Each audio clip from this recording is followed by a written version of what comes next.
বিসমিল্লাহির রহমানির রহিম। আসসালামু আলাইকুম বন্ধুরা, কেমন আছেন? আশা করি যে যেখানে আছেন সবাই অনেক ভালো আছেন। আলহামদুলিল্লাহ আমিও ভালো আছি। আজকে একদম ভিন্ন রকম রেসিপি নিয়ে চলে এসেছি। দেখতে পারতেছেন আমি এখানে ফুলকপি, চিকেন আর আলু কেটে নিয়েছি অফ ক্যামেরায়। বন্ধুরা আশা করি অনেক ভালো লাগবে। শীতকালীন এর সবজি দিয়ে আজকের নতুন একদম ইউনিক রেসিপি আপনাদের সাথে শেয়ার করতে চলেছি।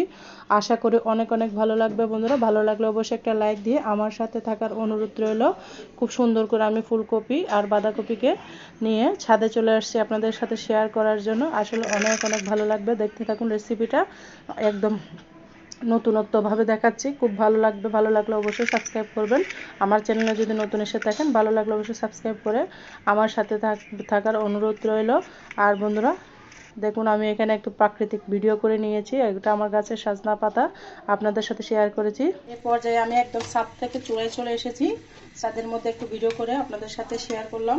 আশা করি অনেক ভালো লাগবে। তেলের মধ্যে আমি হালকা একটু হলুদের গুঁড়া দিয়ে দিলাম।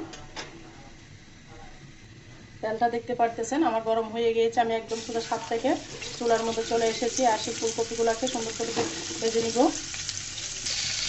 দেখুন বন্ধুরা, এতে করে আমি সব ফুলকপি দিয়ে দিচ্ছি। আমি এখানে একটা গোটা ফুলকপি নিয়েছি।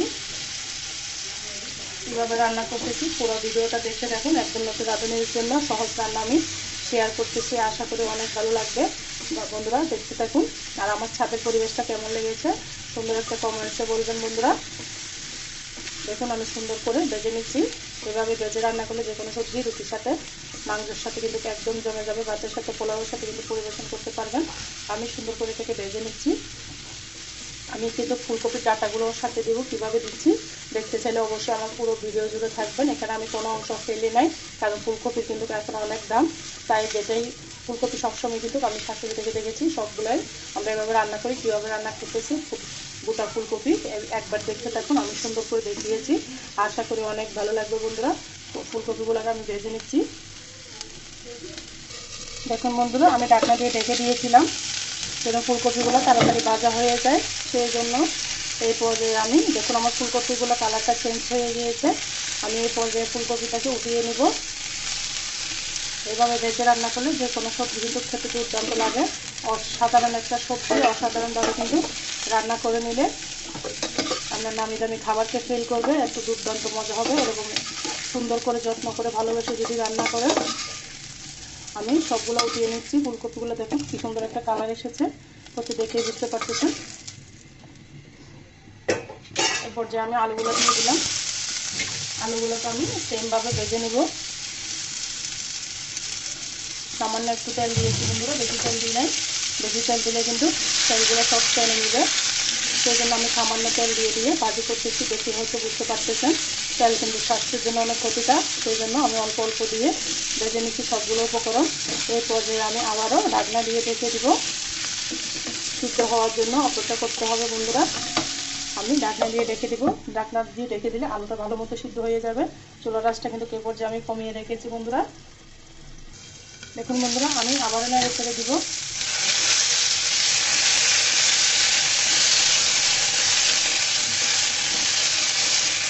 ঢাকনা দিলে আপনার ভাপে ভাপে আলুটাও সিদ্ধ হয়ে যাবে, সুন্দর মতো ভাজা হয়ে যাবে।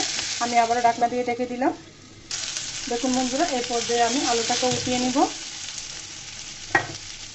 আলুটা আমার দেখুন প্রায় সিদ্ধ হয়ে এসেছে, আমি উঠিয়ে নিচ্ছি।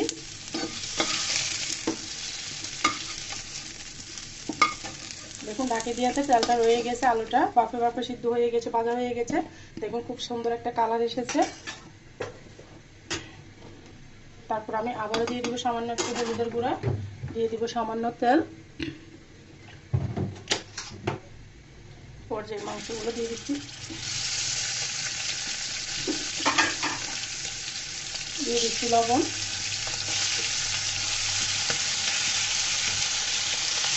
খুব সহজভাবে দেখাচ্ছি, যে কেউ কিন্তু এভাবে সহজভাবে রান্নাটা করে নিতে পারবেন।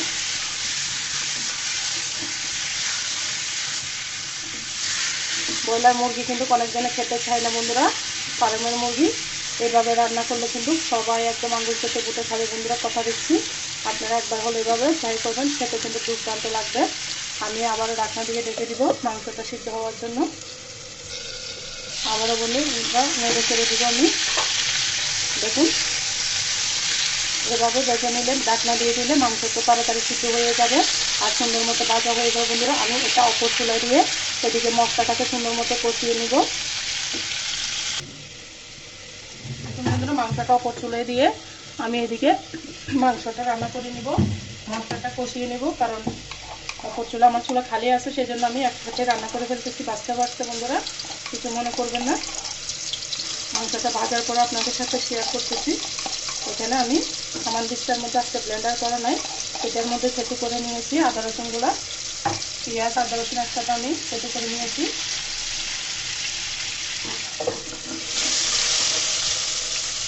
আমি ভালো মতো এটাকে ভেজে নেব, যেহেতু ব্লেন্ডার করি নাই থেতু করে দিয়েছি, সেই জন্য চুলার আঁচটা কমিয়ে রেখেছি। বন্ধুরা আমি এখানে তেলটা কম দিয়েছি দেখতে পাচ্ছেন, কারণ আমার ভাজাভুজির মধ্যে তেল দিয়েছে, সেই জন্য পরিমাণ মতো দিয়েছি। আপনারা এভাবে চেষ্টা করে বুঝে শুনে তেলটা দিবেন, কারণ রেসিপির মধ্যে বেশি তেল হলে খেতে কিন্তু ভালো লাগে না। বন্ধুরা ভিডিওটা দেখে একটু প্রিয় আপুরা ভাইয়ারা যারা একটা লাইক দিতে ভুলে গিয়েছেন, অবশ্যই ছোট্ট একটা লাইক দিয়ে আমার সাথে থাকার অনুরোধ রইল। আর আমার চ্যানেলে যদি কেউ নতুন ভিজিট করে থাকেন বন্ধুরা অবশ্যই একটা কমেন্টস করে যাবেন, আমি আপনাদের পরিবারে যে ঘুরে আসবো। আমি এটাকে বেজে নিচ্ছি সুন্দর করে। দেখুন বন্ধুরা পেঁয়াজ রসুনগুলো হালকা বাদামি কালার হয়েছে, এরপর যে আমি দিয়ে দেবো অনেকগুলো কাঁচামরিচ। আমার জালটা সম্পূর্ণ হবে কাঁচামরিচ থেকে। আমি লাল মরিচের গুঁড়োটা একদম সামান্য দিয়েছি, হাফ চামচ, একটু সামান্য কালারের জন্য। দেখুন বন্ধুরা 20 মিনিট আগে আমি এখানে আদা ধনিয়া জিরার গুঁড়া, হলুদ মরিচ লবণ আর একটু রাঁধুনি মাংস মশলা একসাথে মিশিয়ে রেখেছি। এভাবে মিশিয়ে রাখলে বন্ধুরা বাটা মশলার একটা সেন্ট পাওয়া যায়, খেতে ভালো লাগে, রেসিপিটা সুন্দর হয়, কালারটাও সুন্দর আসে। এরপর আমি এগুলোকে ভালো মতো কষিয়ে নিব। দেখুন বন্ধুরা মাংসগুলোকে আমি সুন্দর করে ভেজে নিয়েছি অপর চুলার মধ্যে। এই পর্যায়ে আমি মাংসটাকে নেড়ে চেড়ে দিব। যে তেলটা আমার বেঁচে ছিল সেটা দিয়ে দিচ্ছি, কারণ আমি ওখানে তেলটা কম দিয়েছি, সেই জন্য চিকেনে একটা সুন্দর ফ্লেভার আসবে তেলটা দেওয়ার কারণে। দিয়ে আবারও ভালো মতো নেড়ে চেড়ে দিচ্ছি।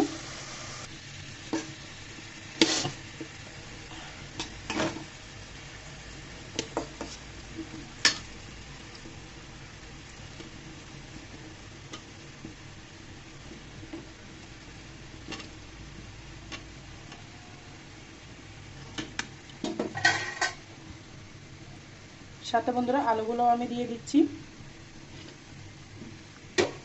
একদম ইজিভাবে রান্নাটা দেখাচ্ছি। ডাটাগুলো কিন্তু আমি আগে থেকে হলুদ দিয়ে সিদ্ধ করে নিয়েছি দেখতে পারতেছেন, আর অল্প একটু সিদ্ধ করলে সিদ্ধ হয়ে যাবে। আমি আবারও একটা ঢাকনা দিয়ে ঢেকে দিব সিদ্ধ হওয়া পর্যন্ত।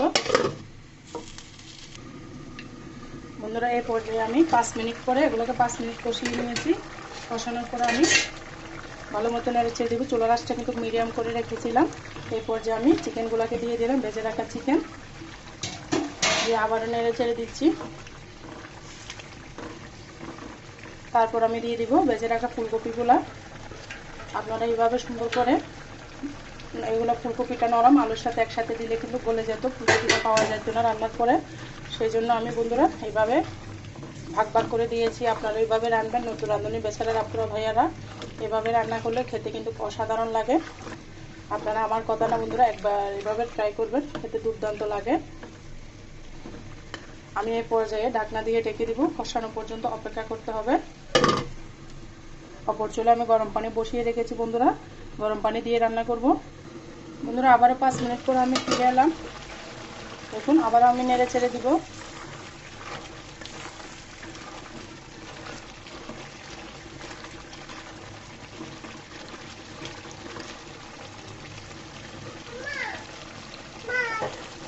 বন্ধুরা এই পর্যায়ে দিয়ে দিলাম গরম পানি। গরম পানি দিবেন, গরম পানি দিলে সবজির টেস্টটা বেড়ে যায় আর রান্নার সময়টা বেঁচে যায়। পরিমাণ মতো আমি ঝোলটা দিয়ে দিচ্ছি। একটু ঝোল করেই রান্না করব বন্ধুরা, আমার বাচ্চারা ঝোল খেতে চায় মাংসের, সেই জন্য একটু ঝোল ঝোল করে রান্না করব। আমি আবারও ঢাকনা দিয়ে ঢেকে দিব সিদ্ধ হওয়ার জন্য। লবণ ঠিক হয়েছে বন্ধুরা। এই পর্যায়ে দিয়ে দিব স্বাদের ম্যাজিক। রান্নার শেষে স্বাদের ম্যাজিকটা দিয়ে দিচ্ছি বন্ধুরা। আমার মেয়ে কথা বলতে সবাই একটু মানিয়ে নেবে। আবার ঢাকনা দিয়ে রেখে দিচ্ছি। দেখুন বন্ধুরা আমার রান্নাটা একদম কমপ্লিট। আমার ধনেপাতা নাই, সেই জন্য দিতে পারতেছি না। আপনাদের যদি ধনেপাতা থাকে তাহলে অবশ্যই দিবেন। ধনেপাতা দিলে আরও ফ্লেভারটা বেড়ে যাবে। আমার মাংস, আলু একদম পারফেক্টভাবে সব হয়ে গিয়েছে। এরপর যে আমি চুলাটা বন্ধ করে দিব। কালারটা মাশাআল্লাহ সুন্দর এসেছে বন্ধুরা। কাঁচামরিচ দিয়ে রান্না করলে খুব ভালো লাগে খেতে, অসাধারণ হয়। দেখুন বন্ধুরা, স্লাপ করে দেখিয়ে দিলাম কেমন হয়েছে আমার ফুলকপি আর মাংসের তরকারি, আলুর তরকারি কেমন হয়েছে অবশ্যই কমেন্টসে বলে যাবেন বন্ধুরা। আজকের মতো আমি এখানে বিদায় নিচ্ছি। সবাই ভালো থাকবেন, সুস্থ থাকবেন, আমার জন্য আমার পরিবারের জন্য দোয়া করবেন। আল্লাহ হাফেজ, আসসালামু আলাইকুম।